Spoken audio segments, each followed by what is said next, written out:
My grandmother's silly habit of saving fabric scraps taught me to build $1 million business.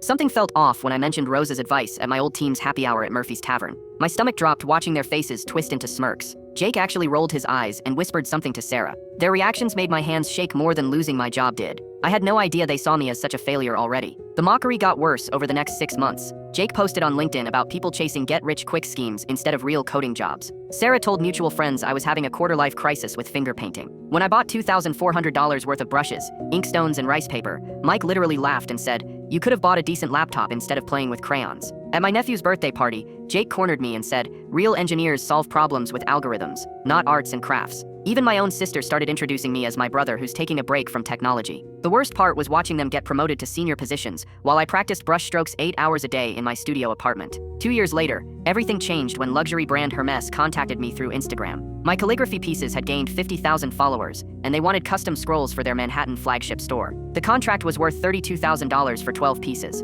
I couldn't believe the email was real until their creative director Rachel called personally. 6 months after that, Tesla ordered wall art for their Palo Alto headquarters. Elon's team paid $67,000 for a single installation piece. I quit applying for software jobs that same week. The validation came when Forbes featured my work in their Ancient Arts, Modern Prophets article last month. The journalist interviewed 3 museum curators who called my technique revolutionary fusion. My Instagram had grown to 340,000 followers, and galleries in Tokyo were bidding against each other. The numbers were undeniable: $517,000 in revenue last year alone, with a waiting list 6 months deep. Jake got laid off from his senior position 3 weeks ago. His startup failed after burning through venture capital, and Sarah's crypto investments wiped out her savings. Mike's still debugging the same legacy code he was working on when I left. Meanwhile, I just signed a $180,000 contract with the Museum of Modern Art for their upcoming exhibition. My grandmother's fabric scraps taught her that beautiful things take patience and practice. Now I spend my mornings perfecting ancient brush techniques instead of debugging someone else's code. Rosa was right about everything.